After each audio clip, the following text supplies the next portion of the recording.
மக்களே வணக்கம் எல்லாருக்கும். இன்றைக்கி என்ன வீடியோ பார்க்க போகிறீங்கன்னா, இன்றைக்கி பார்த்தீங்கன்னா சூப்பரான ஒரு வீடியோ தான். எப்பயும் போல் சூப்பரான ஒரு வீடியோ தான். பார்த்தீங்கன்னா சரியான வெயில். பார்த்தீங்கன்னா நேற்றுலேருந்து சரியான வெயில். பார்த்தீங்கன்னா ஜொமாட்டோ ஓட்ட போகும்போது பார்த்தீங்கன்னா சரியான வெயில், தலைவலியே வந்துருச்சு. அந்த மாதிரி வெயில். தயவுசெய்து குடை இருந்தால் குடை எடுத்துகிட்டு போங்க. அப்புறம் தண்ணி பார்த்தீங்கன்னா தண்ணிலாம் எடுத்து ஒரு கேனில் பிடிச்சி கொண்டு போய்க்குங்க. ஏன்னா தண்ணி தான் மெயின். ஓகே, தண்ணி கொண்டு போங்க. குழந்தைங்களுக்கு தயவுசெய்து தண்ணி 2 பாட்டில் கொடுத்து விடுங்க. எங்கள் குழந்தைங்களுக்கே பார்த்தீங்கன்னா ஸ்கூலில் 2 பாட்டில் கொடுக்க சொல்லியிருக்கிறாங்க. தயவுசெய்து தண்ணி நிறையா கொடுங்க. முடிஞ்சளவு காலையில் நைட்டு குளிங்க, மதியானம் கூட குளிங்க, ஒரு நாளைக்கு 3 வேளை கூட குளிங்க, தப்பு கிடையாது. குளிச்சிட்டிங்கன்னா நல்லா பசங்க குளிச்சிங்கன்னா நல்லா உடம்புக்கு ஜம்முன்னு இருக்கும். குழந்தைங்களுக்கு டெய்லி ஊற்றி கொடுங்க. பசங்களுக்கு கொஞ்சம் காலையிலையோ இல்லை மதியானம் குழந்தைங்களுக்கு வெயில் காலத்தில் ஊற்றி விட்டிங்கன்னா கொஞ்சம் உடம்புக்கு பாடி கூலிங்காக இருக்கும். ரொம்ப வெயில் அடிக்குது, பார்த்துக்குங்க. எங்களுக்கு வந்து சிமெண்ட் சீட்டு பாருங்கள், தெரியுதுங்களா? எங்கள் வீடு சிமெண்ட் சீட்டு.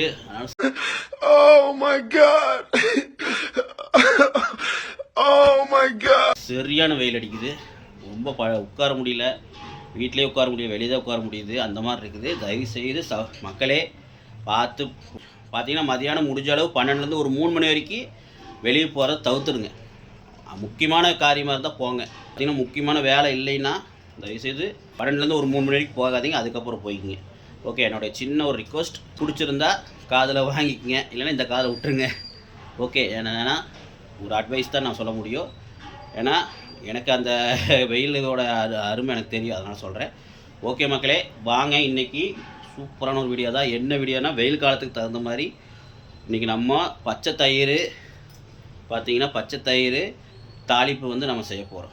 பச்சை தயிர் தாளிப்புனா பச்சை தயிர் வந்து ஊற்றி ஒரு குண்டால் ஊற்றி வச்சுக்கிறது. அதை வந்து பார்த்திங்கன்னா நம்ம தாளிப்பு கொடுக்கணும். என்னென்ன தாளிப்பு கொடுக்கணும்? தயிர் தான் வாங்கியிருக்கிற ஒரு 4 பேக்கெட்டு கடையில் தான் வாங்கினேன். 10 ரூபா பேக்கெட் சாதாரண விற்பாங்களேங்க, அதை ஒரு 4 பேக்கெட் வாங்கியிருக்கிறேன். முடிஞ்சளவு மாட்டுப்பால் கிடச்சாலும் வாங்கிக்கோங்க. முடிஞ்சளவு மாட்டுப்பால் வாங்கி பிறகு ஊற்றி வச்சுக்கோங்க. ஏன்னா மாட்டுப்பால் சரியான டேஸ்ட்டாக இருக்கும். இந்த மாதிரி செஞ்சிங்கன்னா மாட்டுப்பால் பயங்கரமாக இருக்கும். ஓகே, சாரி, மாட்டு தயிர் பயங்கரமாக இருக்கும், டேஸ்ட்டாக இருக்கும்.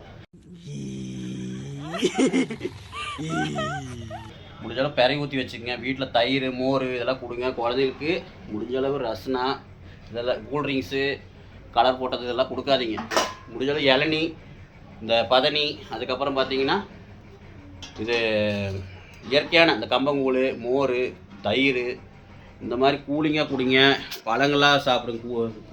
பழம் நிறைய பழங்களை வாங்கி சாப்பிடுங்க, குழந்தைங்களுக்கு கொடுங்க. நீங்களும் ஆரோக்கியமாக இருங்க தயவுசெய்து. அதுக்கப்புறம் முலாம்பழம் இருக்குல்லங்க, முலாம்பழம் சாப்பிடுங்க. ஏன்னா வண்டியில் போகிறவங்களுக்குலாம் மெயினாக அது சாப்பிட்ணும். பயிர்ஸ் வந்தவங்களுக்குலாம் அது சாப்பிட்டீங்கன்னா நல்லது. முலாம்பழம் ஜூஸ் போட்டுலாம் குடிக்கலாம், ரொம்ப ரொம்ப நல்லது. தயவுசெய்து சாப்பிடுங்க. இது ஒரு சின்ன அட்வைஸ். ஓகே, அதுக்கப்புறம் இப்போ நம்ம தயிர் வாங்கிட்டு சொன்னேன், பார்த்துக்குங்க. நம்ம ஒரு 4 பேக்கெட் தயிர் வாங்கியிருக்கிறோம் பார்த்தீங்களா. அதுக்கு வந்து சின்ன வெங்காயம் ஒரு 1/4 கிலோ அரிஞ்சு வச்சுருக்குறோம். நல்லா பொடியாக அரிஞ்சு வச்சுருக்குறோம் பார்த்தீங்களா.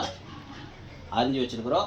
இதில் ஒரு வடசட்டியில் எண்ணெய் ஊற்றி கடுகு போட்டு தாளித்ததுக்கப்புறம் நம்ம சின்ன வெங்காயம் போட்டு, அப்புறம் 4-5 வரமிளகா தாளித்து விட்டு பார்த்திங்கன்னா 4-5 வரமிளகா போட்டு நம்ம தாளித்து விட்டுக்கலாம். விட்டு கருவேப்பிலை போட்டு தாளித்து விட்டு அதை எடுத்து இந்த தயிரில் அப்படியே ஊற்றினா தீருது. ஓகே பாருங்கள், இந்த தயிரில் அப்படியே எடுத்து ஊற்றிட்டு அப்படியே ஒரு பேட்டி சாப்பிட வேண்டியதான். பார்த்தீங்கன்னா நீங்கள் நினைப்பீங்க, என்னடா தயிர் குழம்பு மாதிரி வைக்கலாம்ல, என்னடா மோர் குழம்பு கூட வச்சு சாப்பிட்லாம் அப்படின்னு நினைப்பீங்க. ஏன் இப்படி தயிர் குழம்போ மோர் குழம்பு வச்சு சாப்பிட்லாம், ஏன் இப்படி செய்யணும்னு நினைப்பீங்க. பார்த்தீங்கன்னா நம்ம வந்து தாளிச்சிட்டு எல்லாம் வெங்காயமெல்லாம் போட்டு தாளிச்சிட்டு இந்த தயிரெல்லாம் ஊற்றி தாளிச்சதுக்கப்புறம் நம்மளுக்கு அந்த இது ஃப்ரெஷ்ஷாக கிடைக்காது. இந்த மாதிரி ஃப்ரெஷ்ஷாக சாப்பிட்டா தான் நல்லா உடம்புக்கு கூலிங்காக இருக்கும், நல்லாயிருக்கும். தாளிச்சிங்கன்னா அது நல்லா இருக்காது. அதனால தான் நான் வந்து தாளிச்சுட்டு எடுத்து அதில் கொட்டிடுறது. புரிஞ்சுதுங்களா? தாளித்து எடுத்து அந்த பச்சை தயிரில் கொட்டி ஒரு கரண்டில் ஒரு கிளறி அப்படியே ஊற்றி சாப்பிட வேண்டியதான். இதுதான் இன்றைக்கி ஒரு வீடியோ. தயவுசெய்து இந்த மாதிரி ஒரு வீடியோவை மிஸ் பண்ணிடாதீங்க. இதே மாதிரி செஞ்சு சாப்பிடுங்க. வெயில் காலத்துக்கு தகுந்த சூப்பரான ஒரு டிஷ்ஷு. வாங்க நம்ம செய்ய ஆரம்பிக்கலாம். ஓகே,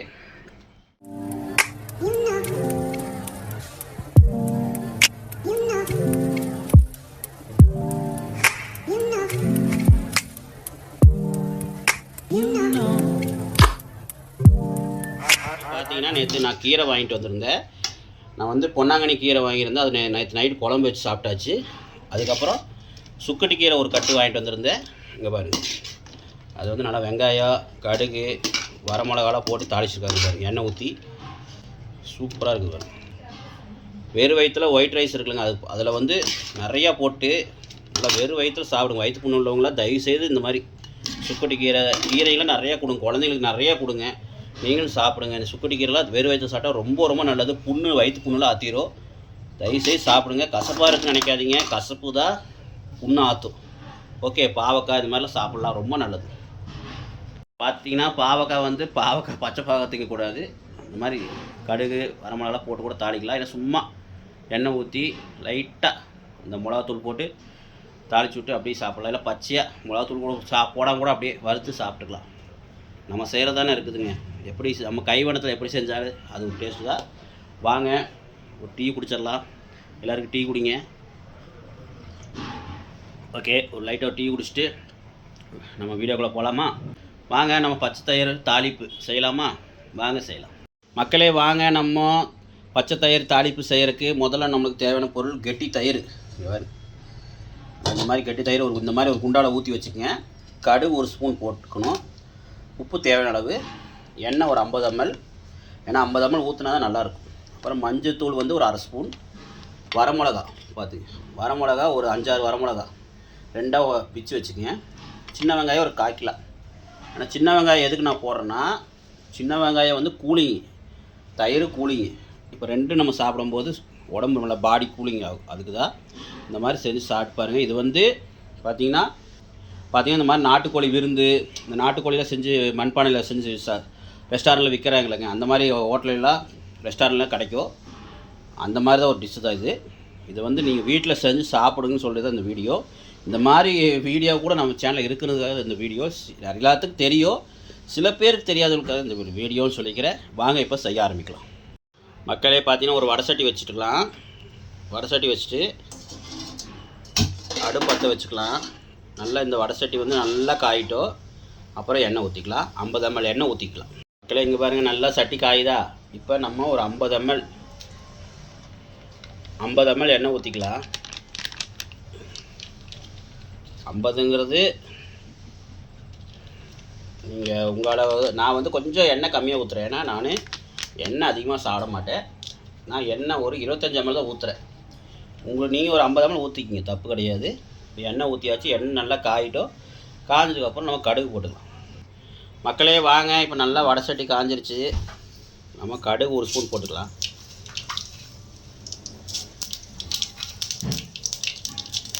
என்றைக்குமே கடுகு பொரிஞ்சதுக்கப்புறம் மற்ற வெங்காயமாக இருக்கட்டும், கருவேப்பிலையாக இருக்கட்டும் போடுங்க. ஏன்னா பொரியாமல் போட்டிங்கன்னா அது நல்லா டேஸ்ட் இருக்காது, மனம் இருக்காது. ஓகே மக்களே, இப்போ பார்த்தீங்கன்னா கடுகு நல்லா பொரிஞ்சதுக்கப்புறம் நம்ம வரமிளகா போட்டுக்கலாம். மக்களே பார்த்தீங்கன்னா நல்லா கடுகுலாம் பொரிஞ்சிருச்சு. இப்போ வந்து பார்த்திங்கன்னா நம்ம இதில் வந்து பார்த்திங்கன்னா தட்டில் 1/4 கிலோ சின்ன வெங்காயம், ஒரு 4-5 வரமிளகா, அதுக்கப்புறம் ஒரு கொத்தோ 2 கொத்தோ கருவேப்பிலை இருக்குது, போட்டுக்கிறேன். கருவேப்பிலை சொல்லலை, கருவேப்பிலை தான் போடணும் மெயினாக பார்த்துக்குங்க. இப்போ கருவேப்பிலை, வெங்காயம், வரமிளகா போட்டுக்கலாம். போட்டதுக்கப்புறம் நல்லா கலரி விட்ருங்க. மக்களை இங்கே பாருங்கள், நல்லா வந்து தாளித்து விட்ருங்க. எண்ணெய் கம்மியாக தான் இருக்கும், ஏன்னா நான் எண்ணெய் அதிகம் ஊற்ற மாட்டோம், தப்பாக நினச்சிக்காதீங்க. நீங்கள் 50 ml எண்ணெய் நீங்கள் ஊற்றிக்கிங்க. ஏன்னா எண்ணெய் அதிகம் நாங்கள் சாப்பிட மாட்டோம், அதனால் எண்ணெய் கம்மி பண்ணிட்டோம். நல்லா இந்த வெங்காயம் வந்து வணங்கணும். வெங்காயம் வணங்குறதா தான் இருக்குது, அப்போ தான் டேஸ்ட்டு கிடைக்கும். வெங்காயம் வணங்காமல் போட்டுறாதீங்க. ஓகே, சீக்கிரம் சன்னமாக வச்சு வணக்குங்க. பார்த்திங்கன்னா வரமிளகா ஒரு 5-6 தான் போட்டிருப்பேன். ஏன்னா நம்ம 1/4 கிலோ சின்ன வெங்காயத்துக்கு நீங்கள் ஒரு 6-7 கூட போட்டுக்கலாம். நான் வந்து காரம் கம்மியாக வேணுங்கிறதுக்காக ஒரு 5-6 வரமிளகா தான் போட்டிருக்கேன். நல்லா தாளித்து கொடுத்துருங்க. நல்லா தாளிப்பு கொடுத்ததுக்கப்புறம் நம்ம என்ன பண்ணணும்னா தாளிப்பு கொடுத்துருங்க. இப்போ வந்து தாளிக்கும் போதே நம்ம ஒரு 1/2 ஸ்பூன் அளவுக்கு மஞ்சத்தூள் ஓகே போட்டு ஒரு நல்ல வணக்கிடுங்க. உப்பு தேவையான அளவு போட்டுருங்க. ஏன்னா உப்பு தயிரில் போடல, இதில் கொஞ்சம் போட்டுருங்க. ஓகே, உப்பு தேவையான அளவு போட்டு நல்ல ஒரு வணக்கு. உப்பு முன்னாடியே போட்டிங்கன்னா தான் நல்லா வணங்கும். வெங்காயம்லாம் சீக்கிரம் வணங்கிடும். பாருங்க நல்லா வணங்குது. நல்லா வணக்கி விட்ருங்க. மக்களே பாருங்கள், இப்படி நல்லா வணக்கிடணும். வெங்காயம் வந்து நல்லா வணக்கினாதான் இந்த வெங்காயம் வந்து வெந்ததுக்கப்புறம் தான் நல்லாயிருக்கும். இல்லைன்னா சவுக்கு சாப்பிடும்போது சில பேர் வந்து பார்த்திங்கன்னா முழுசாக போடுவாங்க. அப்படி போட்டாலும் டேஸ்ட் கிடைக்கும். இல்லை இந்த மாதிரி அரிஞ்சு போட்டாலும் நல்லாயிருக்கும். பாருங்கள் நல்லா வெந்துடுச்சு. இதை வந்து என்ன பண்ணுறதுன்னா அந்த அப்படியே தூக்கி நம்ம இந்த தயிர் இருக்கு இல்லைங்க, தயிரில் போட்டுக்கலாம். மக்களே வாங்க, இதில் கொட்டினதுக்கப்புறம் நம்ம உங்களுக்கு காமிக்கிறேன். ஏன்னா நானே வீடியோ எடுக்கிறனால காட்ட முடியல. கொட்டி தயிரில் கொட்டினதுக்கப்புறம் உங்களுக்கு நம்ம சாப்பிட்டு பார்த்துட்டு எப்படின்னு சொல்லிடுறேன். அவ்வளோதான், முடிஞ்சுது, சமையல் முடிஞ்சுது. நம்ம தயிரில் கொட்டிட்டு நம்ம சாப்பிட்டு பார்த்துட்டு எப்படின்னு சொல்லிடுறேன். ஓகே மக்களே, இங்கே பாருங்கள், சூப்பராக இருக்குது பாருங்கள். அருமையான நம்ம கெட்டி தயிர் தாளிப்பு. இங்கே பாருங்கள், கெட்டி பச்சை தயிர் தாளிப்பு எப்படி இருக்கு பாருங்க. ஆஹா, இது வந்து மாட்டுப்பால் தயிராக இருந்தால் இல்லை எருமை மாட்டுப்பால் தயிராக இருந்தால் இன்னும் அல்டிமேட்டாக இருக்கும். என்ன பண்ணுறது, நம்ம ஏரியாவிலாம் கிடைக்கிறது இல்லை அவ்வளோ சீக்கிரம். பாருங்க, வரமிளகாவும் கொஞ்சம் கம்மியாக தான் போட்டிருக்கிறேன், மஞ்சத்தூளும் கம்மியாக தான் போட்டிருக்கிறேன். ஏன்னா மஞ்சத்தூள் வந்து போடுறது நல்லது, சளி பிடிக்காது, அதுக்காக தான் மஞ்சத்தூள் போடுறது. மக்களே, நம்ம இந்த சூப்பரான ஒரு தாளித்த தயிரை வந்து சாப்பிட்டு பார்த்துட்டு உங்களுக்கு எப்படி இருக்குன்னு சொல்லிடுறேன். ஓகே மக்களே, பார்த்தீங்கன்னா கொஞ்சமாக ஒயிட் ரைஸ் போட்டுக்கலாம்.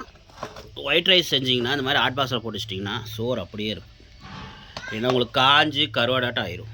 குக்கர்லேயே விட்டிங்கன்னா சோறு களி மாதிரி ஆயிரும். பாருங்க, தூக்கி இந்த மாதிரி ஹாட் பாக்ஸில் போட்டு வச்சுருங்க. பாருங்கள், அப்படியே பார்த்தீங்கன்னா இந்த மாதிரி ஹாட் பாக்ஸில் போட்டு வச்சிங்கன்னா அது பாட்டு கிடக்கும். இந்த சோறு வந்து நைட்டு சோறு. பாருங்கள் எப்படி இருக்குன்னு பாருங்கள், நைட் சோறு வச்ச சோறு எப்படி இருக்குன்னு பாருங்கள். வாங்க, நம்ம சாப்பாடு போட்டாச்சு. அப்படியே நம்ம தயிரையும் கொஞ்சம் ஊற்றிக்கலாம். ஆஹா, அட்டை கலப்புது. என் குழந்தைங்களுக்கு ரொம்ப பிடிக்கும் தயிர்னா, அது சொல்லவா வேணும். குழந்தைங்களுக்கு எந்த குழந்தைங்களா இருந்தால் தயிர் பிடிக்கும். தயிரை ஊற்றி அப்படியே பாருங்கள், சுக்குட்டி கீரை பொரியல் இருக்குல்ல, அதையும் கொஞ்சம் வச்சுக்கலாம். வச்சுட்டு சாப்பிடலாமா? ஆஹா, கெட்டியாக இருக்குது தயிர். இது ரொம்ப கெட்டிலாம் கிடையாது, மாட்டு தயிருக்கு இணையாக வராது. தயவுசெய்து இயற்கையை காப்பாற்றுங்க, விவசாயத்தை மட்டும் விட்டுறாதீங்க. மாடு இதெல்லாம் இருந்தால் தான் நமக்கு சாப்பாடு. தயவுசெய்து இயற்கையான பானங்களை சாப்பிடுங்க. வாங்க நம்ம இப்போ சாப்பிட்லாம். வாங்க நம்ம சாப்பிட்டு பார்க்கலாம்.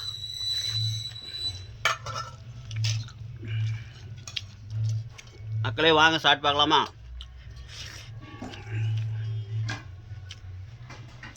ஓகே, வெங்காயம் வந்து ரொம்பவும் தாளிக்கல. பார்த்தீங்கன்னா 100% வெங்காயம் வேக வச்சுருக்குறோம். லைட்டாக அந்த கடிச்சு சாப்பிட்ற மாதிரி இருக்குது, அது ஒரு டேஸ்ட். அந்த கருவேப்பிலை, அந்த இது வரமிளகா